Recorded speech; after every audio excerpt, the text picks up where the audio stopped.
In the midst of an 8-1-1 stretch to get right back into the thick of the Eastern Conference playoff race, which included crucial wins against the Detroit Red Wings and defending champion Chicago Blackhawks this past week, the Philadelphia Flyers headed into Saturday's showdown against the Pittsburgh Penguins with all the momentum in the world.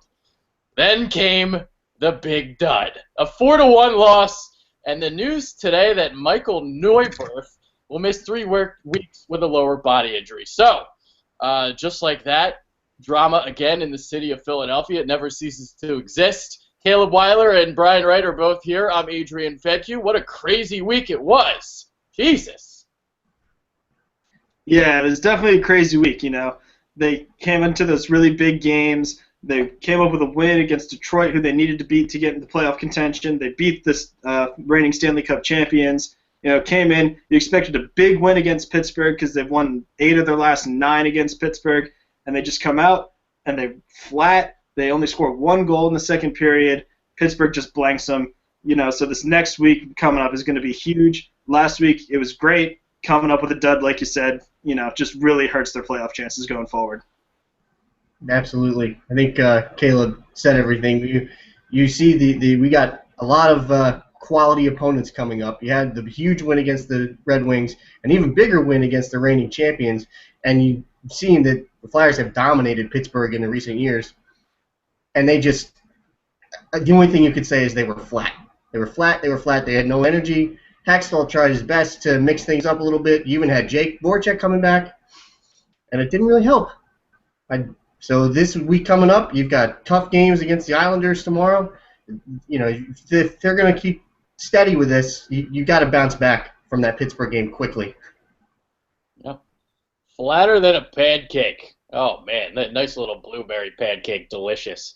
Let's move on. The Flyers and Pens, they're going to meet twice more in the final week of the season. But, yesterday was a golden opportunity to move 2 points within the Pens. It would have created a 3-team cluster fighting for the final 2 spots going down the stretch. The Red Wings beat the Florida Panthers last night 5-3. So that puts Philadelphia 3 points behind, although it has those 2 extra games in play. Yeah, so right now the Flyers do have 2 games in hand on the Red Wings. If they win both those games, they'll be right back in the playoff contention. The problem is, now the Penguins are ahead of the Islanders, and they're playing the Islanders. The Flyers are coming up tomorrow, which is a huge game because now they're in the wild card 1 spot. So that's going to be another huge 4-point game coming up. It's really important for the Flyers to buckle down. They have these 4 games coming up this week. If they don't beat the Islanders, right now their chances are at 49% to make the playoffs. It's probably going to go way down if they don't come up with something huge this coming week. Yeah, absolutely. You've got tough games coming up. The Flyers don't play the Islanders particularly well, so you're going to have to just forget that Pittsburgh game happened. The problem is you have games where you expected the Flyers to play better against the Penguins, for lack of better terminology, because they usually come out pretty strong against them. They scored that opening goal, and then they just kind of went on autopilot, which is something you wouldn't expect to happen in a Saturday matinee game at home. Yeah. Let's talk about that game right now. It was sloppier than a college freshman on Thursday. It was awful, just an awful, despicable performance. Pittsburgh's first win in Philadelphia since October of 2013. So why did they look so bad after looking so good the past 10 games? What the hell happened? I think the problem is, they're running great. Like you said, 8-1-1 going into that game over the last 10 games. Jake Voracek comes back. You expect them to rally behind their teammate. He's the second highest scorer on the team right now. They just lay a goose egg. They score 1 goal. Voracek, he's on the 3rd line because they don't want to ruin their chemistry off the top lines. But I think, the role play guys see Voracek come back as the stud player, and they're like, oh, well, let's let him do his thing. They don't try as hard. He doesn't gel as well with his new line mates. And then Mason looked like the only one who came up to play, So I think it was really just an all-around really poor team effort from everybody besides the goalie. Yeah, Mason came to play. He did quite well. But the problem is you have a Flyers team that it's hard to put your finger on why they came out so flat. They looked good early. They played hard. But then after scoring the first goal, the Penguins came back with a couple in the second, and you're kind of like, maybe they just don't quite have it. And what's more interesting is in the games that they have lost to Pittsburgh, they've been getting beaten by Pittsburgh's high-powered offense, which, not to mention, was missing Evgeny Malkin. But on Saturday, it was the defense that Penguins came up with in the third period. They look like the Flyers looked like in the third period of that Chicago game. They just smothered the Flyers, and they really had no answer. Mm. Yeah, the Flyers had a couple odd man rushes early on. They couldn't convert, and then only 17 shots total for the entire game. So is it sluggish offense, or was it good Pittsburgh defense? I think if you look at it right now, the Penguins are playing tonight. They're beating the Washington Capitals, who are just insane this year. They already clinched the playoff spot. Had they won tonight, they would have clinched the top seed in the East. That's how far away they are of everybody else in the division, and that speaks volumes to how well the Pittsburgh Penguins are playing right now. So if you combine that with the fact that the Flyers just came out and they just didn't have their heads on straight for that game, despite the fact that Neuwirth was supposed to start that game, and now, as we know, he's out for 3 weeks with a lower body injury. So I think that, paired with the fact that the Penguins are just on fire, climbing up the standings, they'll be in second place in the Metro after this game. So it's just really hard right now for the Flyers to gain any ground. Yeah, it is tough. Like you said, that they're in a bit of a bind here because they've got tough games coming up against teams that are pretty much rolling. And like we said earlier with the Flyers, the fact that they have 2 games in hand really helps to help us get forward toward more closer to the playoff race. But the problem is those games in hand don't mean squat if you don't win them. So you have to you have to take advantage of your opportunity when they come. Analysis 101 from Brian Wright. Analysis. I'm noticing a glitch with Google Plus today. So Caleb's the only one showing up on the big screen. Clearly Google Plus. Brian and I have broken the camera. We're so ugly. I think they just decided to focus on the most attractive person today, actually. Clearly. Caleb is stud buffing, and we are not. So that's what's going on here. It is a little distracting now. Okay, let's get to Neuwirth. 17-8-4 record with the Flyers through 31 games to go with a 2.28 goals against average. Obviously, we just talked about how he's out for 3 weeks. How big of a loss is this? It is a huge loss. Mason's been playing well recently, 5 wins in his last 7 games, but losing Neuwirth, who's been standing on his head all year, is a big loss to the Flyers. He had that huge save a couple of weeks ago, which you could argue propelled the Flyers into the playoff race, where he saved that game within the last couple seconds. And then now the Flyers have to call up Anthony Stolarz, who is doing very, very well in the AHL this year. But when you try to compare an AHL talent to an NHL talent, there is a serious gap there. So while the Flyers do have some good goaltending in net, they have 4 back-to-back games coming up, so you will see Stolarz coming up, and that's going to hurt the Flyers.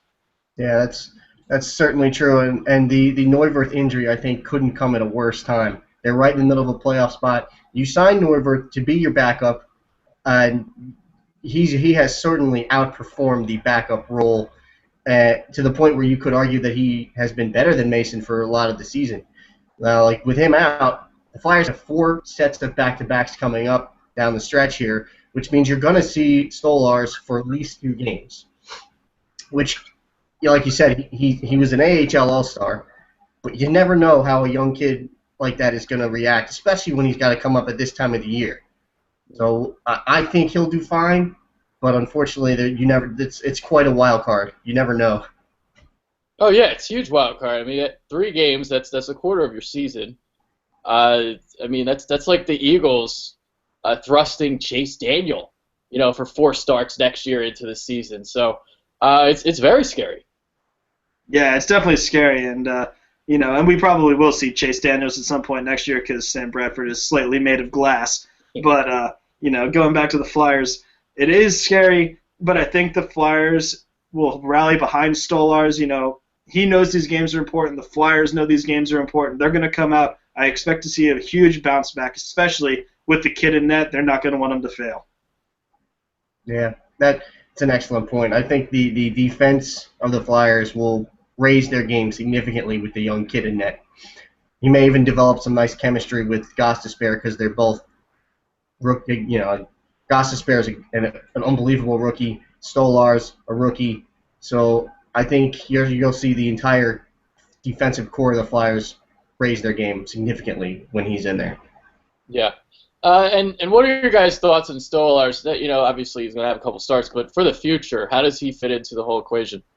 Yeah, I personally believe that Stolarz is one of the goalies of the future, if not the goalie of the future. It's really hard to project goalie development, but you see what this kid's doing. He was great in juniors. He's doing great in the AHL this year, and the Flyers, for the first time, have a glutton of goalie prospects within the system. You look at what they have in the NHL right now. Neuwirth and Mason were both drafted by other teams and were either traded here or signed as free agents. So when I look at Anthony Stolarz, I see him as the youth movement for the Flyers coming up, and I think he's going to be the future in net for the Flyers. I agree. He's the type of homegrown goaltender you want. I don't want to compare him to a Martin Brodeur, but you look at the number of goalies, the significant goaltender carousel that the Flyers have had in the 20-plus years that Martin Brodeur was a Devil. We're hoping that a homegrown prospect like Stolarz can not quite be Martin Brodeur, but you want him to be your long-term solution in net, and I think he's getting there. Yeah. All right, we talked about the Pittsburgh game, but we haven't talked about those other two big wins earlier this week. You beat Detroit, you beat Chicago. What do you guys think of those performances? Those games were huge. Without a doubt, the Flyers, it's cliche to say that it's a must-win game because every game down the stretch with 12 games left out of the playoffs is a must-win game. But they had to beat Detroit, and they did. You saw them kind of fall apart a little bit at the end. They gave Detroit a chance to come back in, and they ended up winning the game 4-3, but they did hold off to win that game. In addition to that, they came out on fire against the Blackhawks. They won that game. It was pretty decisive. I really think that's what makes yesterday's game such a letdown because they destroyed the Detroit Red Wings and the Blackhawks. And, the scoreboard was a little bit closer, but they came out on fire. They played their game. They won. And that's what we need to see from the Flyers down the stretch. Yeah. And what got the Flyers off on the right foot in those two games, especially against Detroit, is the fact that they came out and scored two goals early at home. So that gives the crowd a nice jolt, and everybody's kind of up and on their toes and ready to play after you get that early lead. And they were able to hold on, which is what you want. But I was more impressed with that win in Chicago. Because after you win in Detroit, you say, the Detroit game was a must-win, which it was, and they held off. Then you go into that Chicago game the next night in Chicago. There's where you would expect the letdown. Not in the Pittsburgh game, but they were clinical in the third period in Chicago, holding off the defending champs, not letting them do anything in that third period. So that's why, after that win, it was like, wow, they're really rolling. We could string more wins together. And the majority of the fan base is thinking, oh, Saturday at home against Pittsburgh, they usually get up against Pittsburgh. I don't want to say it would be an easy win because it's never an easy win in the NHL, but that's why that performance against Pittsburgh was just kind of like jaw-dropping. Yeah, the Chicago game was really shocking. A lot of similarities between that and the Eagles game this year when they went into Foxborough and beat the Patriots. Not to the same extent, but just the shock level. I'm watching this game a little bit, and I was shocked. I couldn't believe it. So let's talk about the road coming up this week. 4 games, a quartet of road games for the Fly Guys. You got the Islanders, Blue Jackets, Avalanche, and Coyotes. Blue Jackets, Coyotes, nowhere near playoff contention. Colorado is hanging on to the final playoff spot out west, and New York is currently 7th in the East with Pittsburgh's recent surge. So, although on the road, all these games are definitely winnable if the Fly Guys can get their heads back on straight. What do you guys think about that? Yeah, I think tomorrow is going to be the biggest game of this upcoming road stand because you see the Blue Jackets and the other teams, like you said, the Avalanche, they're out of slightly into it, but those are games that you expect the Flyers to win, and they normally play down to their competition, but I see, upcoming into these final games that they are going to play up. They're going to gear up for these teams. They're going to beat them, but I think it really starts with a statement game tomorrow. I would agree. The Islander game in your division is huge, and they played the Islanders tough. They don't have as great a record against the Islanders as they do as say the Penguins, but that game is huge. Also, I think one of the bigger games would be against Columbus, even though Columbus isn't that great, but the Flyers struggle with Columbus, so they're gonna have to be on their toes in Columbus. Colorado is also tough because you don't really know Colorado. They don't play them that often. You've got certain guys like Landeskog and Matt Duchene and Nathan McKinnon that you've got to watch out for, and that'll be the job of the scouting department, obviously. But the Flyers, we don't know that much about the Colorado Avalanche because we don't see them. But I think the most important games are going to be, they're all important, obviously, but the big ones are going to be Columbus and the Islanders. Yeah, the Islanders, that's going to set the whole tone for the entire week. So you got to get the bitter pill of this loss out of your mouth. So you go hard against the Islanders. And, I want to see 3 wins this week. I want to see 3, at least 3. Yeah, I think 3 wins would be a good start. You get 6 out of the 8 points going in. You make up some points on those games in hand that you have against Detroit. You go in, you still have 1 game against Detroit left in the season. You're going to play the Islanders in the last game of the season, which is actually after the regular season because of that snow date that they had. So these games that they need to win with the games in hand are really, really important, and definitely expect them to come out tomorrow after laying that dud against Pittsburgh. I think you need, these 4 road games, I think you need 3 wins if you're going to stay in contention. And they have shown in the past when they come out and play a terrible game, they do a pretty good job of bouncing back. Dave Haxtell doesn't allow that. Dave Haxtell's North Dakota teams generally peaked in the later part of the season, and the Flyers are showing that he's having an effect on them. It's just a matter of, okay, you're allowed to have a dud every once in a while, but you got to get over it quickly. Yeah. Moving on, Detroit now. We just talked about Flyers games this week. Detroit, meanwhile, plays at Tampa Bay before closing the week with home tilts against Montreal and Pittsburgh. That's a little bit tougher than what the Flyers have this week. So, the opportunity is there to make up some points in the standings. Yeah, I think coming up with, like you said, Pittsburgh and Tampa Bay, those games, Detroit's definitely going to have their hands full. Montreal, after losing Carey Price this year, has really just sunk to the bottom of the league. They're not as bad as the Sabres or the Maple Leafs or the Oilers, but, you expect Montreal to be good, and they lost their starting goaltender, so I'd expect that to be a win for the Red Wings, but I could see them only winning 1 game out of those 3 coming up because of the stiff competition. Absolutely, and I think, like you said, Pittsburgh is going to be very tough. Tampa Bay, even though the Flyers have beaten them twice in the past couple of weeks, that's a very good team, and I think Detroit is certainly going to have their hands full. And like we saw, Detroit is a good team, but this isn't the 1997 Red Wings we're talking about here. They can be beaten, and they have been, so I think they're gonna have some trouble. Yeah. All right. So prediction time. By this time next Sunday, what are the standings going to be for that 8th spot? What are you guys thinking? What's Detroit going to go? How many points they're going to get? How many points are the Flyers going to get? All right. I think realistically we could see the Flyers get 5 points out of the next 8 this week. I would like to get 3 regulation wins or 3 wins in general, but I could see a letdown game at some point during the week because you got 4 games coming up in 7 days. It's going to be really tough to hold together. But like I said previously, I think Detroit only gets 2 points out of the next 6 available, so I could see the Flyers leapfrogging Detroit going in to next week. I agree. I do think you'll see the Flyers jump ahead of Detroit. I think Detroit will end up losing to Pittsburgh and losing to Tampa. As far as the Flyers, I think you're going to see a good performance tomorrow against the Islanders. We could struggle a bit against the Blue Jackets, but I think they'll be up for Colorado. So I think you'll see the Flyers get 3 wins out of it. Okay. All right. So you got 3 points behind right now. I'm thinking maybe we could get 6. That's what I'm thinking. And then Detroit's going to win a game and get a point in like an overtime or something. So they'll get 3. We'll get 6. Tie at the end of the week. And, yeah, it's going to be a barn burner coming home down the stretch. So it's going to be a Donnybrook. It's going to be awesome.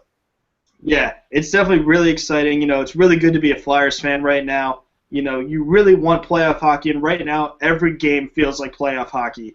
I was sick to my stomach all day Saturday because of that loss. And that's when it feels really good to be watching sports, and that's what it's all about for me.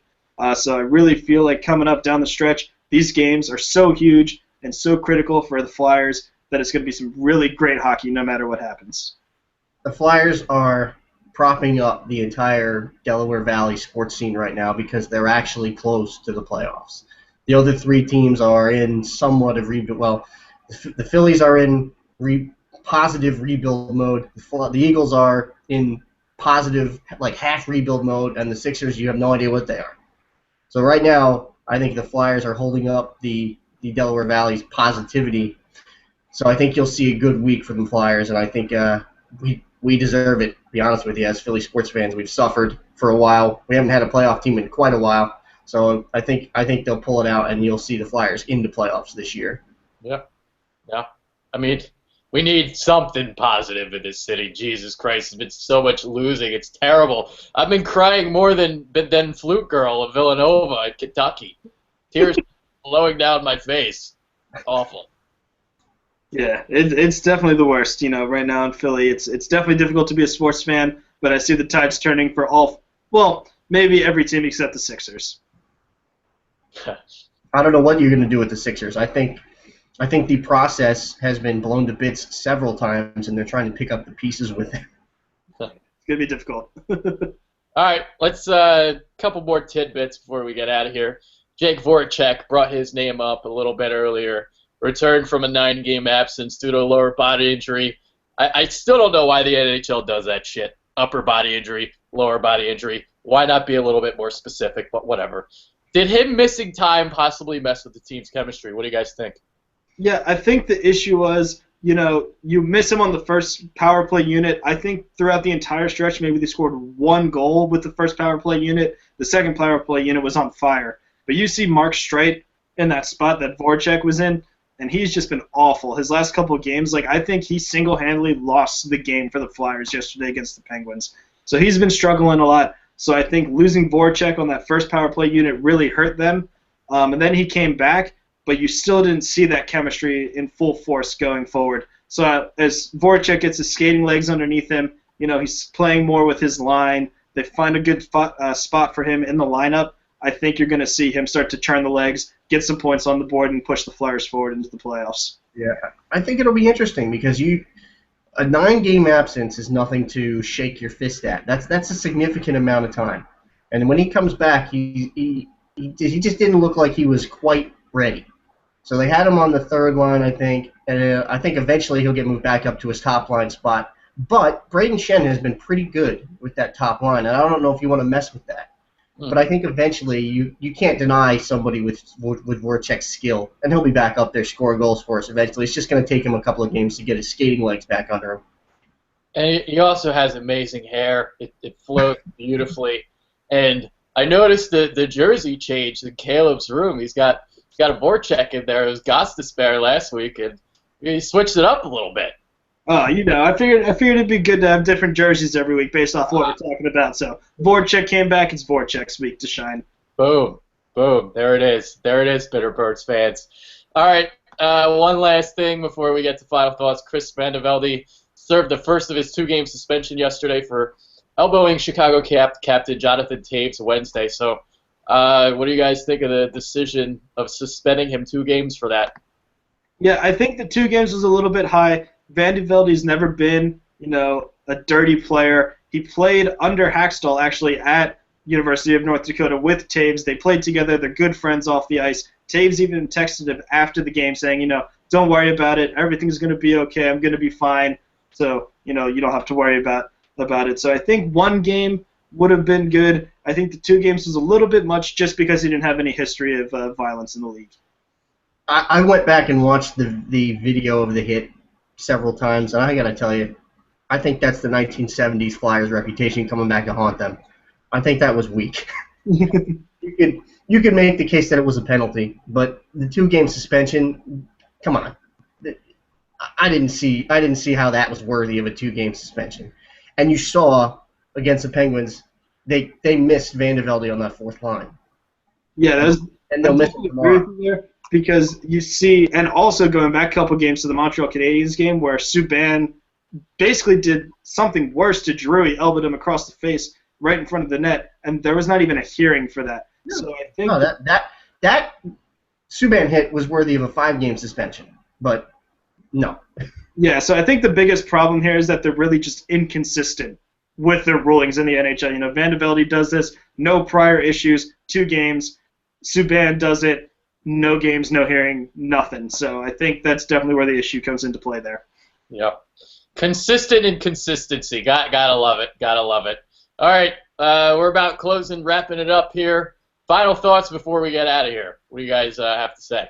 All right, well, after washing my eyes out from that horrid stuff that the Flyers did on Saturday, I'm really expecting a huge bounce back, definitely a win against the Islanders, potentially a letdown game against Columbus. Depends on how they decide to play, who's in net, how well, if Bobrovsky's in, how well he plays against his former team, and then 2 big wins after that against Colorado. And I'm drawing a blank right now on the other team that they're playing, but I expect at least 3 big games this week from the Flyers. Yeah, I would expect them to come out similar to the way they played the game after we did our first show, where they came out and scored 2 quick first-period goals. It's going to be a little more challenging on the road in Brooklyn, but I think Hackstall does a very good job of not allowing them to dwell on the fact that they came up pretty flat against Pittsburgh. So I think you might not see a 2 or 3 goal lead in the first period, but I think you'll at least see them play better, and they may have a one goal lead in the first period, but I think they'll still come out with a good win. All right, that's it. We're done. We're out of here. Sorry for the technical difficulties today, but then again, if anybody had to have the spotlight today, Caleb was the perfect man to do it. Stud muffin. I mean, he's a 10. But he's taken. Sorry, ladies. All right, that's it. For Caleb Weiler, Brian Wright, I'm Adrian Fedke. Hope you guys enjoyed. Tune in next week. We'll do another show as long as Brian's available. Got some slight scheduling conflicts, but we're good. Yeah, well, you work like 100 jobs, so I do, unfortunately. So we can let that slide. We'll let it slide this week. But I appreciate it. Sure. All right, that's it. We're out. Later. Yeah. Yeah.